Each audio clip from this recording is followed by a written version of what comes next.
आरिफ अलवी पर असम्बली तोड़ने और इजलास न बुलाने के 2 मुकदमात होंगे। चेयरमैन पीपल्स पार्टी बिलावल भुट्टो जरदारी ने खबरदार कर दिया। सुप्रीम कोर्ट के बाहर मीडिया से गुफ्तगू में कहा कि अलवी साहब ने आइन तोड़ा है। आरिफ अलवी आइन को तोड़ते हुए अपना फर्ज नहीं निभा रहे हैं। सदर आइनी जिम्मेदारी पूरी नहीं करते तो स्पीकर पूरी कर देंगे, क्योंकि आइन में लिखा है कि हर हाल में 29 फरवरी को असम्बली इजलास बुलाना है।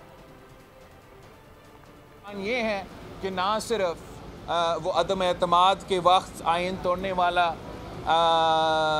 मुकदमा होगा, मगर साथ साथ ये असम्बली आइनी जो उसका फ़र्ज़ है वो ना उस पर ना अमल करते हुए असम्बली को नहीं बुलाया तो वो भी एक और मुकदमा होगा।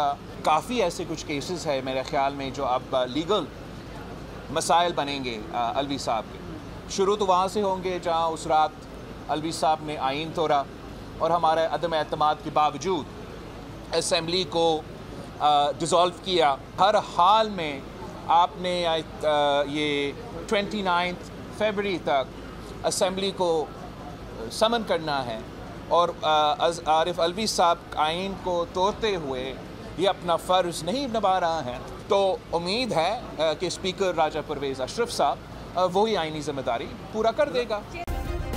सब्सक्राइब करें और बेल दबाएं ताकि कोई खबर रह न जाए।